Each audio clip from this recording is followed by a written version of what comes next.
Chers élèves, bonjour.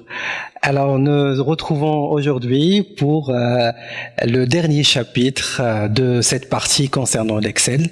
Le dernier chapitre s'intitule « Les listes de données ».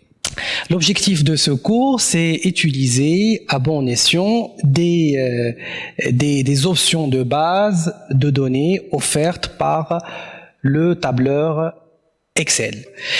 Alors avant tout, je vous invite à examiner cette image. Il s'agit d'un tableau où on a synthétisé un certain nombre de données concernant les salariés de l'entreprise Yanis. Il y avait une problématique, c'est que nous voulons extraire de ce tableau seuls les salariés de grade chauffeur. Comment faire pour extraire de ce tableau seuls les salariés de grade chauffeur? Bien sûr, à première vue, il y a deux chauffeurs, mais ça, c'est à titre un peu simplificateur. Parfois, on a une grande base de données, c'est un grand tableau dans lequel on pourrait sombrer dans un bouillon de chiffres, alors qu'il va falloir procéder autrement pour pouvoir un petit peu extraire des données au travers de ce tableau.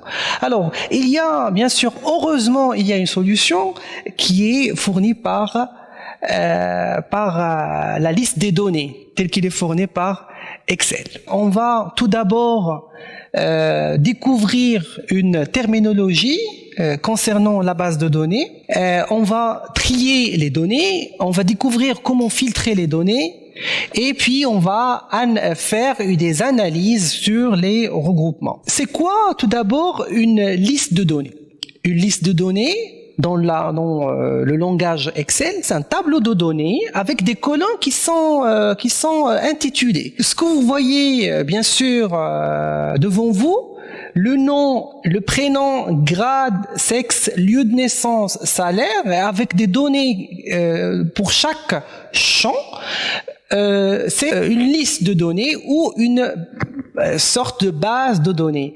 Et bien sûr, grâce à Excel, on pourrait faire ce qu'on appelle des manipulations et des interrogations de ces données-là.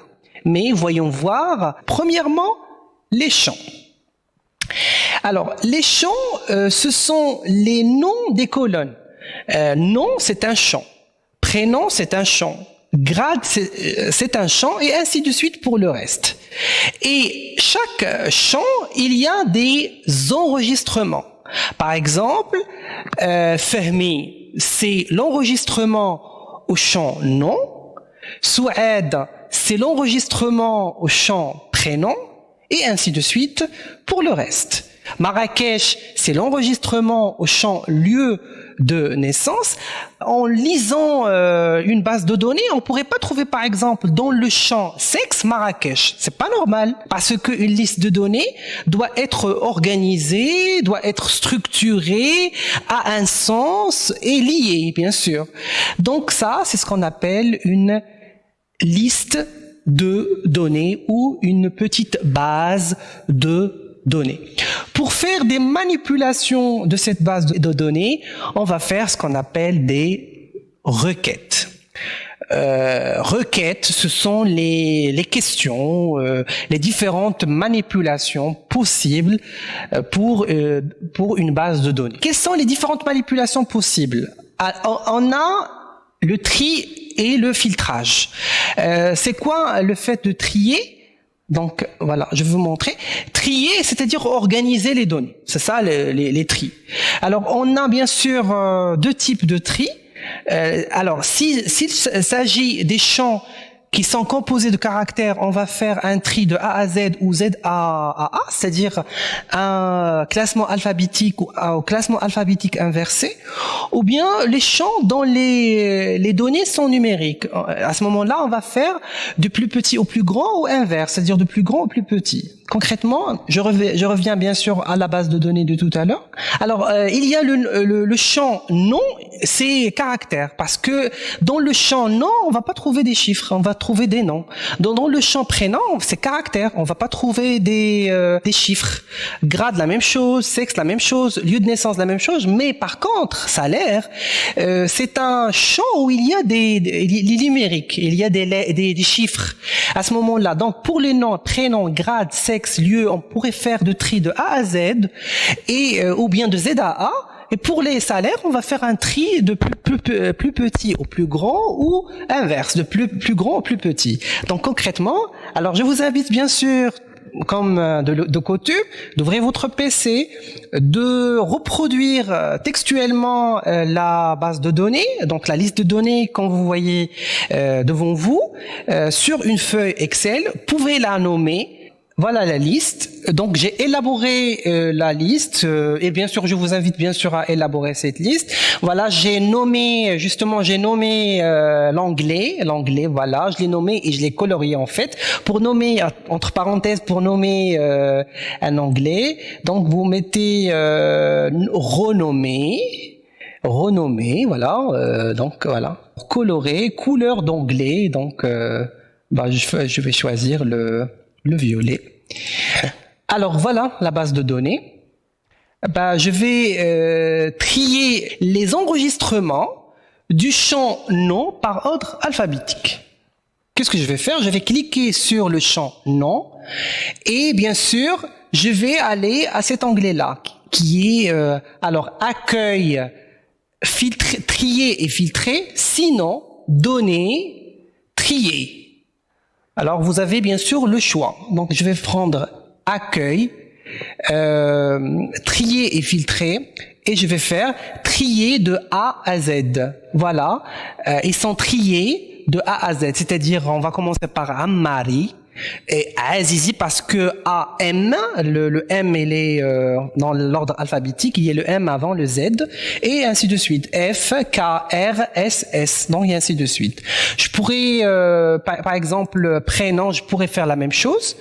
Alors on a dit que pour les champs où il y a des enregistrements caractères, c'est-à-dire des lettres, il y a un classement alphabétique.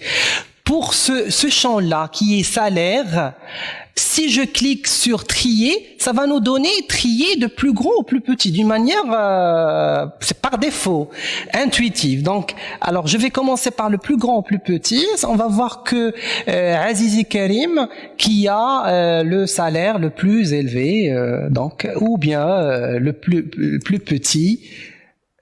Au plus grand, par exemple, Redawi Ibrahim, le chauffeur, qui a un salaire le plus petit. Parfois, pour retrouver de tri croissant, trait décroissant, c'est la même chose. En fait, c'est la même logique. Croissant, c'est de A à Z, décroissant, c'est de Z à A, et ainsi de suite. Si les données sont de type caractère, on va faire A à Z ou Z à A. Si les données sont de type numérique, on va faire de plus petit au plus grand ou à l'inverse. Maintenant, on va découvrir les filtres. Alors, les filtres, il y a trois types de filtres. Il y a les filtres automatiques, les filtres personnalisés et les filtres élaborés. Donc, je m'excuse pour cette inesthétique au niveau de la présentation. Les filtres automatiques. Alors, la première des choses, les filtres automatiques, c'est quoi? On va essayer de rendre un petit peu la base de données en ajoutant ce qu'on appelle ces éléments-là, ces petits menus un petit peu déroulants. C'est un petit carré avec un triangle au fond. Et on va cliquer sur ça pour voir ce qu'il va donner, en fait. Qu'est-ce que je vais faire, par exemple? Je voudrais prendre un champ et faire un filtre. Je voudrais filtrer les salariés qui ont un salaire de 5 000. Je voudrais les salariés qui ont un salaire de 5 000. C'est-à-dire, moi, je vais m'intéresser au salaire. Et je vais choisir que le salaire, les salariés qui ont un salaire de 5 000. Donc, je vais revenir à ma base de données. Alors, qu'est-ce que je vais faire? Je vais sélectionner le tableau, en fait la liste, et je vais bien sûr filtrer. Alors, une fois je vais filtrer, ça va apparaître ce genre de un petit peu menu déroulant comme ça. Donc, je vais m'intéresser à ça. Alors, je vais désélectionner et je vais cliquer sur 5000. C'est-à-dire, moi, je veux que les salariés qui ont 5000. OK. Et ça va me donner le résultat qui est Madame Fahmi Souad, secrétaire, habitant à Marrakech et de sexe féminin. Il a un salaire de 5000. Donc c'est un filtre qui est automatique. Alors on pouvait bien sûr remarquer que au niveau de ces menus déroulants, de ces pointeurs, ici au niveau de ce pointeur, il est transformé en sorte d'entonnoir. Regardez, entonnoir, c'est-à-dire que au niveau de ce champ-là, qu'il y avait un filtre. On a filtré au niveau de ce champ. Pour ces champs-là, il n'y a pas de filtre. Donc voilà, au niveau de ce champ, il y a un filtre. Donc je pourrais effacer le filtre en marquant effacer pour revenir bien sûr au tableau principal. Deuxième type de voilà, donc c'est ça le résultat. Alors les filtres automatiques sont utilisés pour faire un filtrage sur la base d'un seul champ. Alors, on pourrait faire ce qu'on appelle au niveau, on pourrait appliquer sur un même champ deux conditions. Sur un même champ, deux conditions. Alors, tout à l'heure, sur les filtres automatiques, on a appliqué une condition sur un champ. Le fait d'avoir que les salariés qui ont un salaire de 5000. Maintenant, on pourrait filtre personnalisé, on pourrait faire deux conditions sur un même champ. Là, je souligne avec une ligne rouge sur le un même champ parce que les filtres personnalisés et les filtres automatiques, on travaille sur un seul champ, un seul. Pour les filtres élaborés, on pourrait travailler sur plusieurs champs. Donc voilà. Alors je vais revenir à ma liste. Donc je vais choisir ici, il est demandé de choisir les salariés habitant à Marrakech et à Casa. Donc il y a vous devez faire un filtrage sur la base